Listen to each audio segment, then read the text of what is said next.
Hello, everyone. This is a historic day, and I have here with me Senior Advisor Jared Kushner, Ambassador Robert O'Brien. They're going to summarize the history that was made today and take a few of your questions. We also have Special Representative Avi Berkowitz here and Special Envoy to Iran, Brian Hook, who will be in attendance. Thank you, Kayleigh, and thank you all for being here. I want to start today by congratulating the people of Israel and the people of the United Arab Emirates. Today is a historic breakthrough and a great day for peace. I also want to congratulate President Trump on this milestone. He worked very hard on this with his team. We worked with Prime Minister Netanyahu and the Crown Prince Mohammed bin Zayed, who really are two visionary leaders who made a big step forward today to really change the region. The last time we had an agreement like this in the region was 1994, when Israel made an agreement with the Kingdom of Jordan, which stopped aggression and helped bring forward peace. Over the last 26 years, there's been a lot of developments in the region, some positive, but many that have set the region back, and it has led to lots of lives being lost, lots of opportunity and hope being destroyed, and a region that really has had a lot of problems. When President Trump came into office, we had a caliphate for ISIS in the Middle East, which was the size of Ohio. We had a lot of instability. Iran's aggression was being felt all throughout the region. A lot of their proxies were very well funded and causing instability in Yemen and in Syria and in other places. And now we're in a position where we've been able to work with our allies. A lot of our allies felt abandoned. President Trump's been able to rebuild those relationships. His first trip as president was to Saudi Arabia in May of 2017, where he laid out the problems that were facing the region and very clearly articulated that in order to make progress, we'd all have to work together around common goals, and we'd have to acknowledge historic differences and historic conflicts, but we can't let those conflicts hold us back. President Trump's leadership, the ability to build the relationships with the leaders in the region, people were modernizing their society and realizing that we needed a new paradigm. On President Trump's visit to Saudi Arabia, we made an agreement with a lot of these countries that we were going to start a counter-terror finance center, and since then we've worked to limit the amount of funding that's gone to extremist groups. We worked with Saudi Arabia, which is the custodian of the two holy sites, and we worked with them to do a counter-extremism center to combat online extremism, and that's made a big difference because you can't solve the short-term problem without taking on the long-term fight. We've seen Saudi Arabia make a lot of modernizations over the last years, giving more rights to women and taking steps in the right direction, which have been very positive. And now today's breakthrough really allows us to go forward. To give you a little bit of background on this deal, this is something that's been in discussions now for over a year and a half. We were talking with Israel, we were talking with United Arab Emirates about moving forward.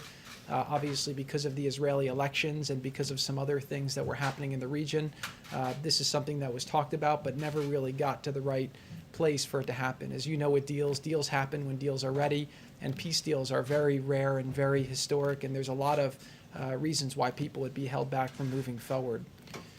What we saw was when the president rolled out his vision for peace, which we worked very hard on for a couple of years to really try to understand the issues in the region between the Israelis, the Palestinians.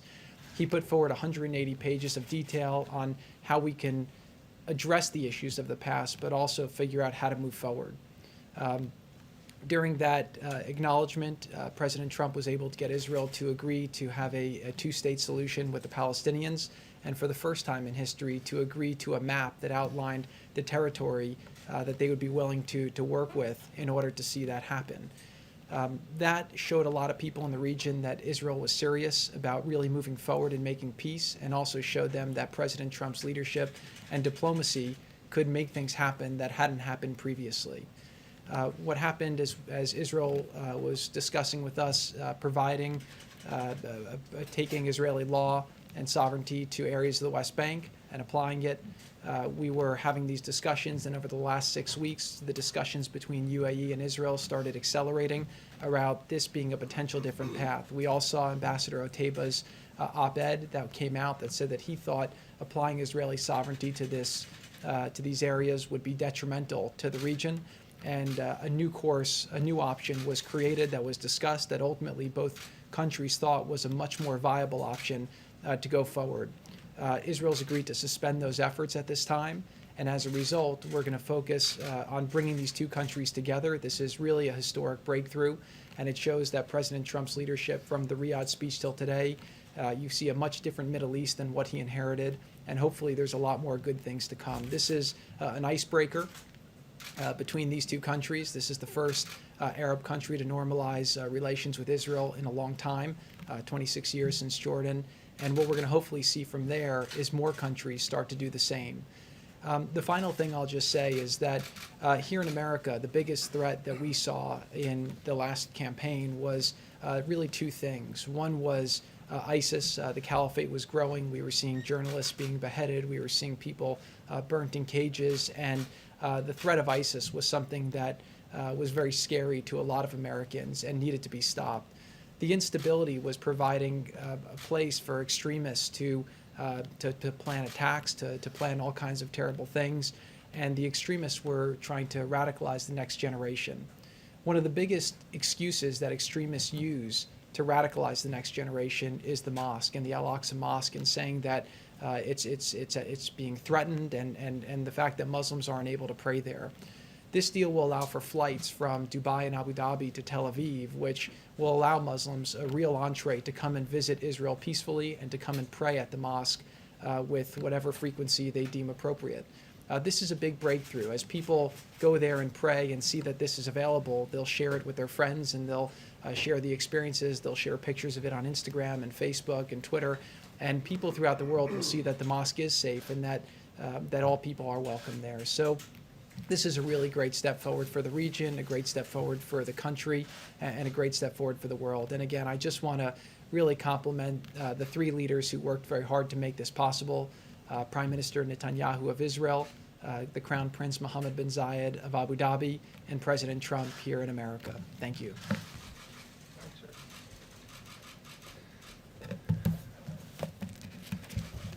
So thank you to Jared for that summary, and it's been extraordinary work by a number of fine diplomats working under President Trump's leadership to arrive at today's outcome.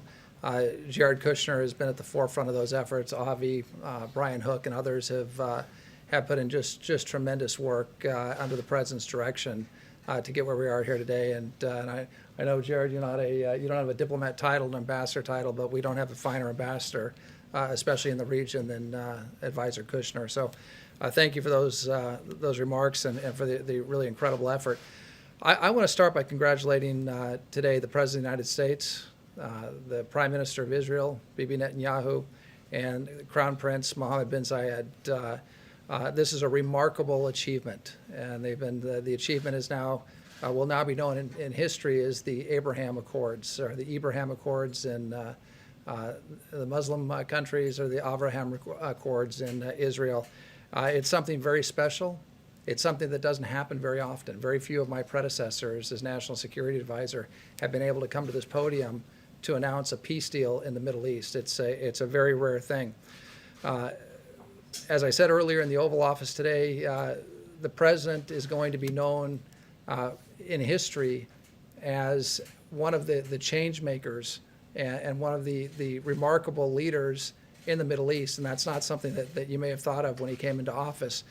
But one of his very first steps was repairing our relationship with Israel, which had been badly damaged, especially in the last month of the prior administration. The president did something that was unheard of. Many presidential candidates going back 2 decades had promised if they were elected, they would move the United States Embassy in Israel from Tel Aviv to Jerusalem. President Trump had the courage to do it, and he developed wonderful credibility and a reservoir of goodwill in Israel. He recognized the Golan Heights as being Israeli territory and took those away from a very what could have been a very destabilized situation that we've seen develop in Syria. He destroyed the physical caliphate of ISIS, which Jared had said was the size of Ohio. It stretched across the Middle East, and terror reigned because of the caliphate. He brought justice to al-Baghdadi, who had killed so many Americans, Sotloff and Mueller and Kasich and Foley. He'd put maximum pressure on Iran and cut off much of the terrorist funding that was going to proxy wars in Yemen, in Hezbollah in Lebanon, in Syria, and throughout the region. And today we have the Abraham Accords. And he's brought peace to the Middle East, at least peace between the UAE and Israel. And what I have said is the president is often noticed as the greatest deal maker, and he wrote the book The Art of the Deal, and he's considered a great deal maker, which he is. But I think history is going to remember the president for being a great peacemaker. He brought peace to Israel and the UAE. He has signed his diplomats signed a historic accord in Afghanistan. And I want to remind people that we haven't had an American casualty in combat in Afghanistan since February 29th. He used his offices and his pressure to stop Idlib from being overrun in Syria, and brought a ceasefire agreement when Turkey had invaded northern Syria. A lot of people said that when he came into office that there'd be war in North Korea, but through personal diplomacy, has kept that situation from turning into a kinetic event. So it's really remarkable, I think, when you step back and take a look at what this president has done on the peace front. And it wouldn't surprise me. It'll take some time in this environment, but it wouldn't surprise me if the president's eventually nominated for a Nobel Prize for today's work is an example of why he would be rightly considered and should be a front runner for the Nobel Peace Prize. So I also want to compliment the courageousness of Mohammed bin Zayed, the Crown Prince. You know, there have been two other great Arab leaders, King Hussein in my lifetime, King Hussein and Anwar Sadat, who made peace with Israel. And now Mohammed bin Zayed enters that pantheon of great, courageous Arab leaders. And I want to compliment Prime Minister Netanyahu in Israel, who was under tremendous pressure to extend Israeli law and sovereignty to portions of the country, but has stepped up against that political pressure to make peace, something that may have been politically popular, but he put the interest of his country and his people first. And so I think we've got some very courageous leaders that worked with the president to come to today's tremendous historic accord. Stepping back from what does this mean beyond the historic idea of a major Arab country making peace with Israel all these years after 1948, it makes sense on so many different levels. The UAE and Israel are both capable security partners of the United States and close partners of ours in the region, standing up to Iran, standing up to Islamic extremism. The peace agreement between these two countries will encourage and foster cooperation in those efforts. These are very innovative countries. Israel is called the startup nation, and for those of you who've been there, you feel like you're driving through Palo Alto, through half the country. The UAE is also a very innovative country. Putting those two nations together is going to create a dynamic of innovation and creativity in the region, and both countries are populated by incredibly dynamic people. There are tremendous opportunities that are going to arise from this agreement. Jared talked about the idea of Arab pilgrims and Muslim pilgrims going to the Al-Aqsa Mosque, going up to the Mount and having the opportunity to pray in peace in Israel. As you know, the president has made religious freedom, especially religious freedom in the Middle East, a centerpiece of his foreign policy. And this is a great step towards fulfilling the idea that the three great faiths that came from the Holy City, Christianity, Judaism, and Islam, will be able to pray and interact peaceably together in that beautiful city of Jerusalem. Tourism, with Abu Dhabi and Dubai and the other Emirates have become meccas for tourism, especially before the Chinese virus, the COVID virus. Israel is a great land for tourism. That'll expand trade between the UAE and Israel, which both have incredible economies. And again, as we recover from COVID, this agreement will help the economies of those countries and the countries in the region expand. And I think you're going to see an increase in jobs in all three countries as a result of these accords. With respect to the peace process overall, we've got a great team. That team is going to be fanning out. We're going to be working the phones.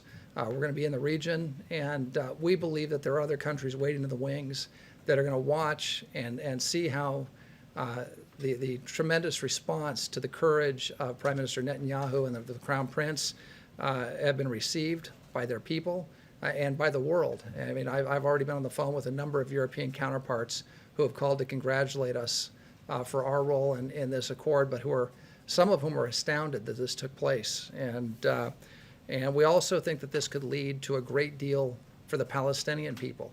It's a people that the President of the United States, President Trump, has not forgotten.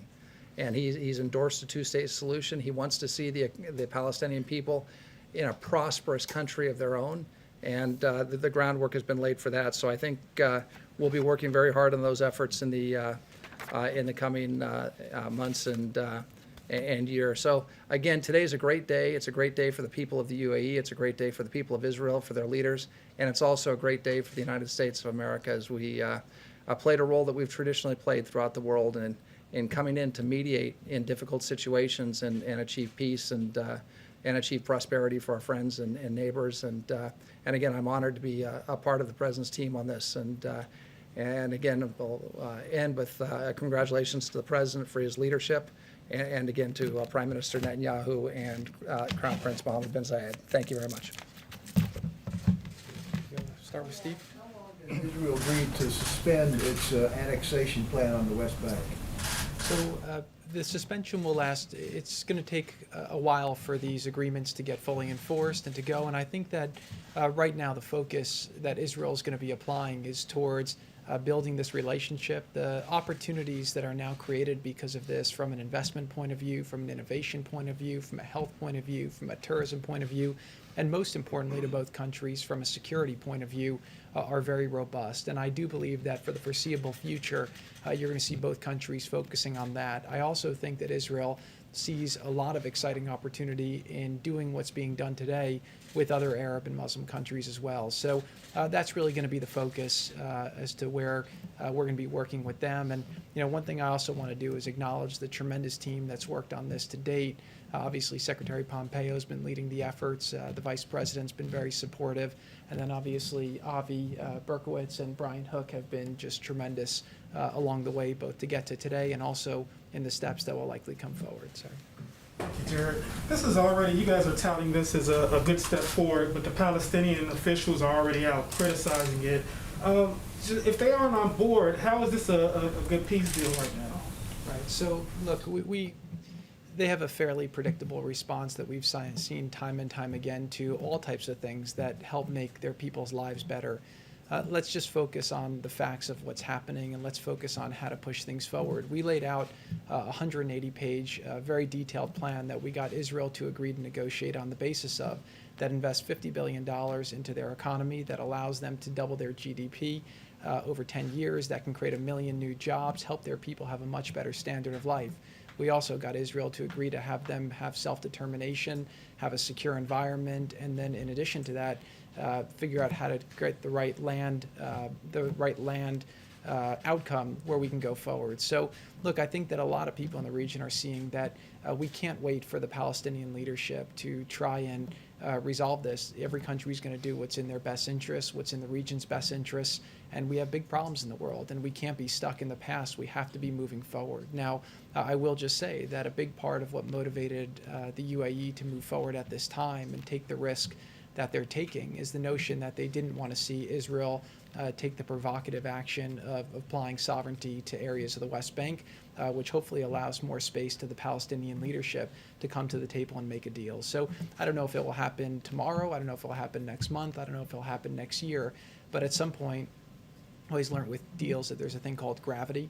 And right now you're in a situation where Israel has said that they're open to making peace. A lot of people in the region have supported the vision that the president laid out.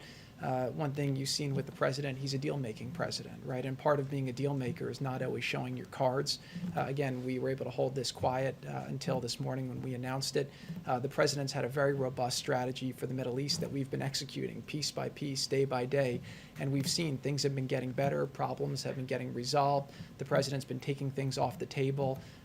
slaughtering sacred cows that were holding people back. And so if you kind of look at the snapshot today and you look back at the snapshot of where the president was when he started, you have a much different Middle East, and that's not by accident. So I believe over time we're going to continue to ask ourselves two questions with that conflict. Number one is, are we doing things that allow Israel to be more secure versus less secure for the Israeli people? That's America's strongest ally in the region. With this step, actually, UAE joins a very exclusive club and becomes, really one of America's closest allies in the region.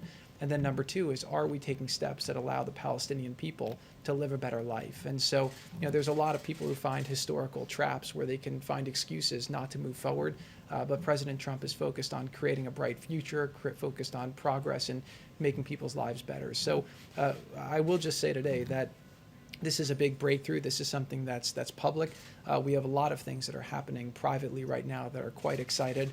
And I do believe, again, that over the next years, if the president is able to keep going forward, you're going to see some historic changes in the region that will really make the world a much safer and better place. Thank you. Thank you, Jared. Appreciate it. Just actually want to ask you, Advisor O'Brien, you mentioned Anwar Sadat, and I'm just curious, do you see or envision sort of a Sadat, Reagan, Carter picture, a moment like that for the leaders? Because that's something I think people remember. I want to say it was 79, but going all the way back then. Right. No, I think we will have a formal signing ceremony at the White House, and we'll have to see who comes from the various countries. But I would expect that Prime Minister Netanyahu will be here, and either the Crown Prince or one of the other princes would likely be here in Washington. And I think it'll be a great day, and really. As you know, I normally don't talk about things that were said on presidential phone calls, but one of the leaders said that we've had a tough 2020, and this is like the best news of the year. It really is good news. It's a great news story for the American people, and it's been great to see how the press has reacted in a somewhat polarized time. I think this is one of those stories that everybody, regardless of your political stripes or on that sort of thing, everybody's excited about the fact that a Muslim Arab government is making peace with Israel. Big day, and we'd love to host them here at the White House. I think the president would very much like to host them, and so I think we'll have an event at some point in the not too distant future. And Jared, if I could follow up on something that you mentioned earlier, you talked about visionary leadership, not just in the region, but in general, including the president, to make something like this happen. He seemed actually fairly positive, albeit maybe cryptically, that maybe something soon could happen again to keep this inertia going with perhaps another country. Is it your sense that, yes, there's a good chance that we could have a similar announcement here in the next, say, 90 days, 80 days? I do think there's a very good chance. Now, one thing I'll say about the president is that one of the things you see in great leaders is a sense of optimism, and the president is a great leader for the country because he always wants to put forward a positive front and get people to do more than they're capable of doing and help people achieve things that people don't think is possible. And so his optimism is one of his great traits as a leader.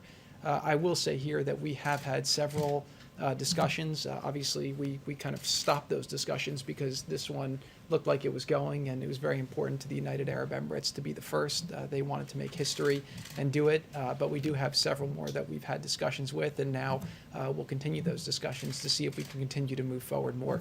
Look, at the end of the day, it's an inevitability, right? People in the world want to move forward. The Middle East has to stand on its own 2 feet.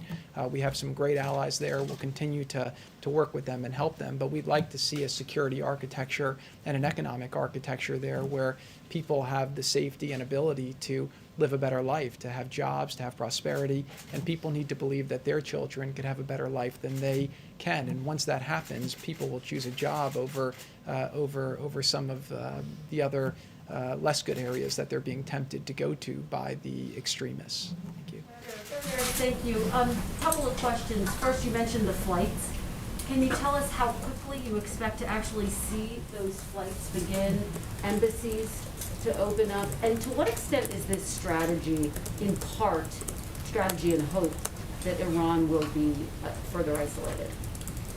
I think Iran, if they want to move forward, again, the president's been very clear. He's not going to pay for a meeting, but he's always happy to talk to people, and that's part of him being a deal maker, and that's why, again, he was able to make this deal. He was able to make the deal for the OPEC Plus. He was able to make the U.S.-Mexico Canada deal. He was able to make the Japan trade deal, the Korea deal. We were able to get the FIFA 2026, the Olympics 2028. The president's a deal maker, so he'll always be flexible.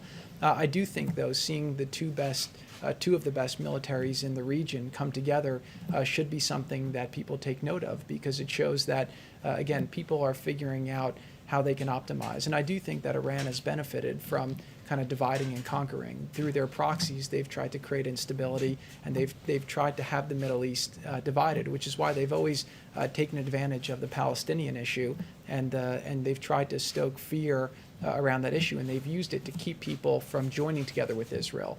You know, no Israelis ever killed an Emirati, right? There's not that hatred between the people, which is why there's no sense. So I do believe that we will start seeing interactions very quickly, and that both countries are very motivated, both from an economic point of view, from a tourism point of view, from a health point of view, from a technology point of view, to start moving forward quite quickly. Very, very quickly, if I could just follow up with you, you've been in the headlines recently. Just to give you the opportunity to respond, can you tell us why you were meeting with Kanye West? Did you discuss the election at all in any capacity? Yeah, so Kanye's been a friend of mine I know him for about 10 years, and you know, we talk every now and then about different things, and we both happen to be in Colorado, and so we got together and we had a great discussion about a lot of things. He has some great ideas for what he'd like to see happen in the country, and that's why he has the candidacy that he's been doing. But again, there's a lot of issues that the president's championed that he admires, and it was just great to have a friendly discussion. Thank you.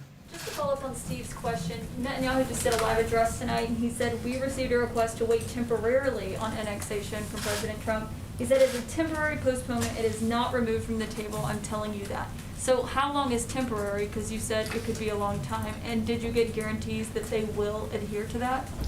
Somewhere between a long time and a short time. That's what temporary means. But that's important for them to know how long temporary is. He's saying it's not off the table. It's not canceled. It's only being postponed. Look, our discussions with the Prime Minister have been very extensive over the last 3.5 years. We have a lot of trust between Israel and America.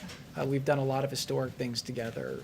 The people of Israel trust President Trump to make the right decisions that are in the best interests of Israel's security and prosperity. And obviously, Prime Minister Netanyahu and President Trump have a very close relationship.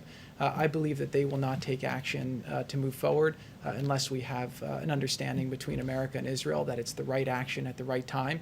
And again, you know, it's not like a binary thing to move forward or not. There's a lot of details. There's a lot of things that need to be considered.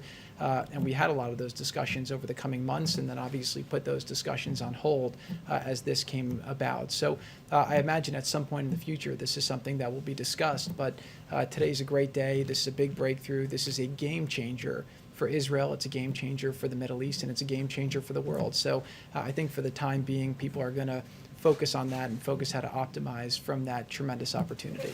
Yes, if I could follow up on this. Can I just... Did you discuss the campaign, his campaign, with Kanye West? We had a general discussion more about policy. Jared, let me ask you about a different deal, one here in Washington. Democrats, Republicans are $2.5 trillion apart, it seems. From your view, do you believe it's possible right now of a phase 4 deal coming together? Working with President Trump for the last 5 years on the campaign and through government, I would just say that with President Trump, anything's possible. So you never know. The president's accomplished a lot of things that people thought would never be accomplished. But to comment specifically on the deal, I'll leave that up to the negotiators. Since we seem to have exhausted questions on this topic, I'm going to pass it back to Haley. Thank you. Earlier, this is part of the deal of isolating Iran. The administration recently revised a UN Security Council resolution to extend the arms embargo on Iran. It is now shorter. It's lost a lot of tough language on Iran, but still, there's still a danger of veto from Russia and China. So some observers are saying that the administration is risking losing face if you can't get support over this deal. Can you comment on that? Well, the first thing is we're always going to do the administration is always going to do the right thing, and President Trump is always going to do the right thing, whether it's losing face or there's a Russian veto or a Chinese veto. If the Chinese or the Russians veto the continuation of the arms embargo and want to start sending arms to Iran and destabilizing the region, that's on them, and that's not on us. So we're always going to take the right position, and not worry about what the Russians or what the Chinese might do at the UN. If we did that, if we worried about that all the time, we'd get nothing done at the UN.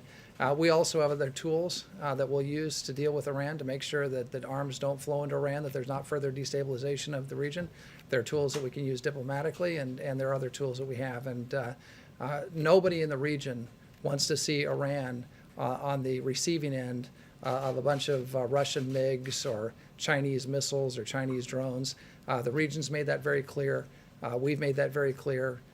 Israel's made that very clear. So I don't think that's in the interest of anyone in the world. It's not in the interest of global peace and security and prosperity. So we're going to continue to prosecute our case at the UN, and we're going to hope for the best. I hope the Russians and the Chinese do the right thing.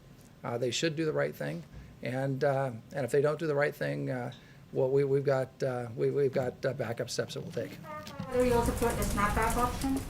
Snapback's certainly one of the tools that we could use, and that's something we're looking at very closely. And look, what we're focused on right now is the vote to extend the arms embargo. We'd like a clean rollover of the arms embargo. We'd like to see our allies get behind it. We'd like to see the Russians and Chinese get behind it. I just can't imagine any leader anywhere in the world who thinks it's a good idea to put advanced armaments in the hands of the Ayatollah and his regime, especially in today's Middle East. I mean, that just makes zero sense whatsoever. So hopefully the countries at the UN, at the Security Council, will do the right thing. They'll roll over the arms embargo and keep it in place.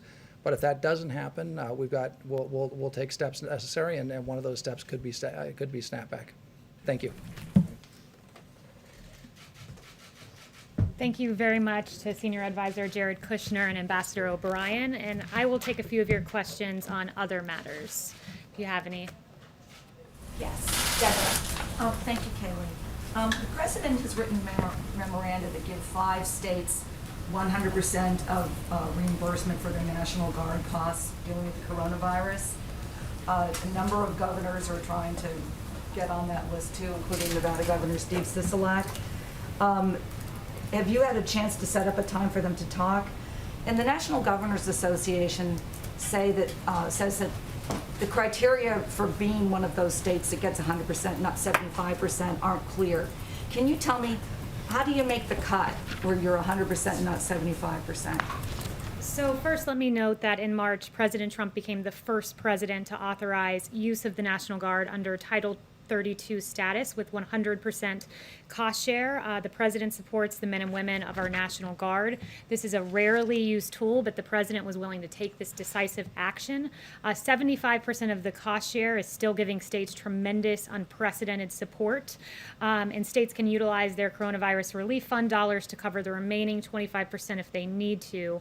Specifically, a few states made direct cases to the president, and he obliged to support them at 100%, but I won't go state by state as to where things stand. But can you explain why some states would? Yes. Question about payroll tax and the president's comments yesterday.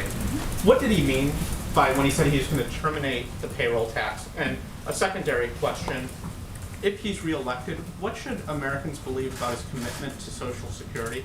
Yeah, he has unwavering commitment to Social Security, making sure that it is fully funded and that our seniors are taken care of. I've heard him express that privately and publicly a myriad of times. What he was meaning yesterday is that he wants permanent forgiveness of the deferral. He's, of course, deferred the payroll tax to the end of the year, and he wants to make that a permanent forgiveness of the deferral come next year, because it's very important for specifically low and middle income Americans, since it's a regressive tax. In the long term, though, does he think that the payroll tax should go away?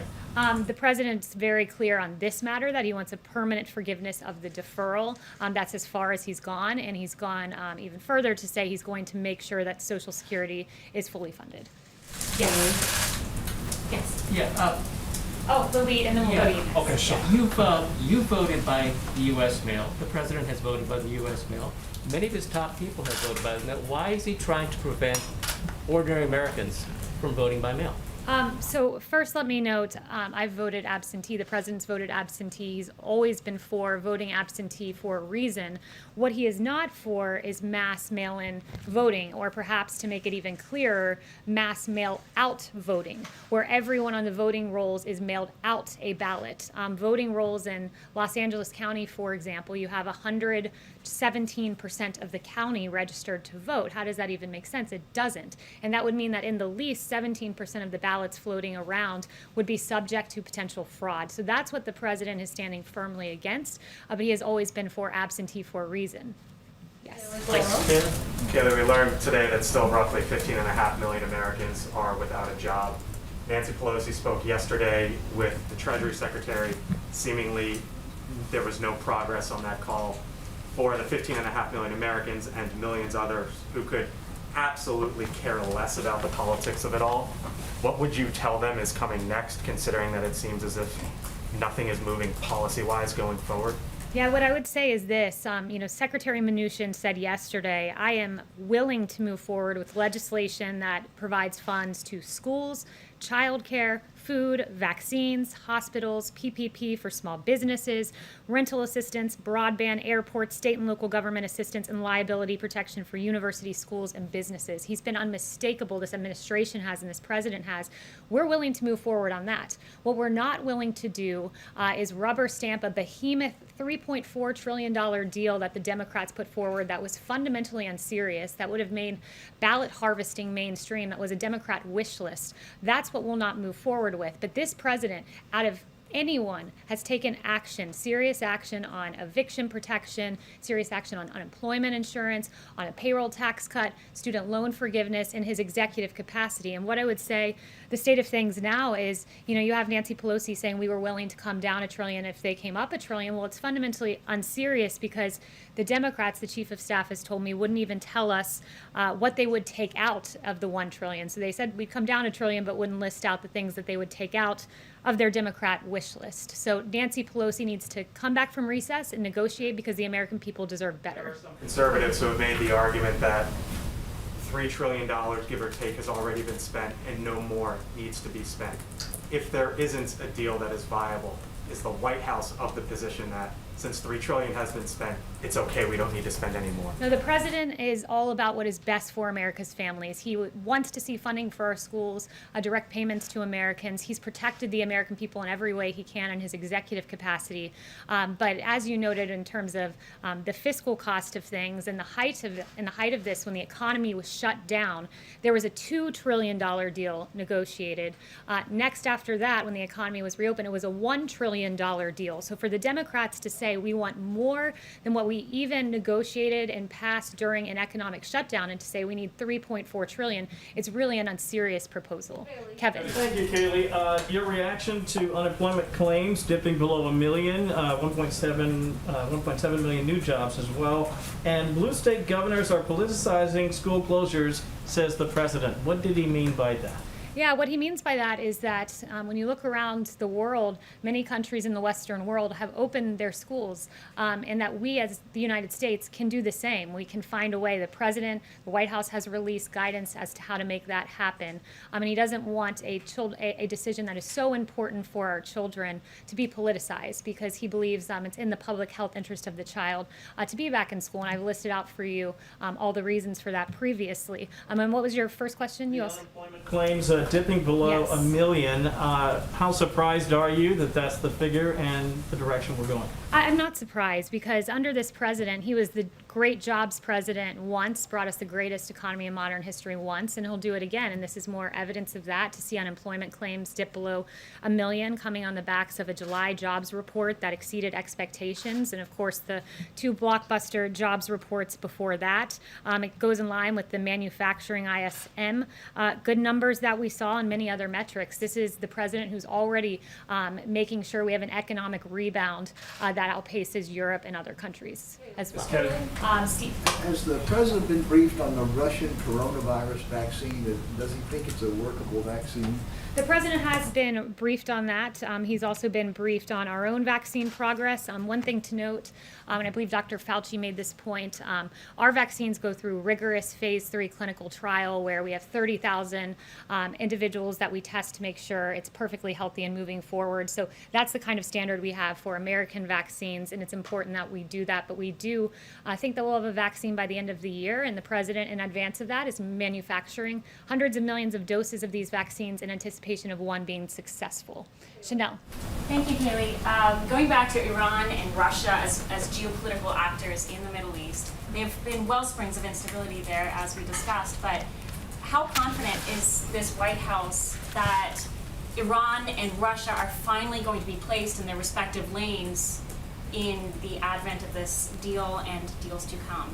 Well, look, we believe that there's a big contrast here in where this administration stands and the previous administration. And when you look at the, excuse me, the Obama-Biden administration, they cozied up to America's enemies. The Iran deal was egregious. We know that there were cash payouts to Iran. And what this president has done is diametrically opposite, working with our allies, working with Israel, negotiating a historic peace agreement like hasn't been seen in a quarter of a century. So when you work with our allies, when you engage in diplomacy, when you have a great deal maker as president, you get deals like what we saw today, and it's stark contrast to what we saw from the previous administration. Yes. Does the president share former Vice President Biden's view that annexation would virtually end any chance in a two-state solution that would secure Israel's future as a Jewish and democratic state and uphold the right of Palestinians to a state of their own? Yes, so I'm not going to go any further into the state of Middle East peace. I'd refer you to NSC on that, but today we're focusing on the historic agreement that's been made. Yes. Was the president aware about these 2,000 letters between him and Chairman Kim that apparently are going to be published in the new Bob Woodward book? Did he sign off on that? I haven't even looked into that or spoken to him about that. We're focused today on providing relief to the American people and the historic deal. Mario. Thank you, Kayleigh. Will the president's executive order on WeChat block Apple from distributing that app on their platform? And if so, what does the administration say about concerns that it could be kneecapping an American company and diminishing its competitiveness? So the only remarks I have for you today on TikTok and WeChat are this. The president, he signed those 2 executive orders exercising his authority under the International Emergency Economic Powers Act to address the threats posed by TikTok and WeChat. The administration is committed to protecting the American people from all cyber threats, and these apps collect significant amounts of private data on users, and such information can be accessed and used by the PRC. And TikTok has a documented history of censoring free speech to conform to CCP propaganda, and we take the data of Americans very seriously. One other thing I wanted to clear up is that Speaker Pelosi has been fundamentally unserious in these negotiations and engaging in blatant partisanship. One thing she said recently is that she needs $3.5 billion with a B for election funding. That is a fundamentally unserious ask for this reason. I talked to the Office of Management and Budget. They said states have been given over $1.2 billion in election assistance grants since fiscal year 2018, and we estimate that they've spent less than a sixth of that funding in these 3 years and still have over $1 billion of those funds sitting around right now that have not been spent. So we encourage for Speaker Pelosi to follow in the footsteps of the suggestion of Congressman Ro Khanna of her own party, who said, I think Congress should be in session. I think it's absurd for Congress to be going on a break during a pandemic and a national crisis. I can tell you one person who hasn't been on a break. It's this president providing relief for the American people. Thank you, and he'll be out here at 5:30. Thanks so much.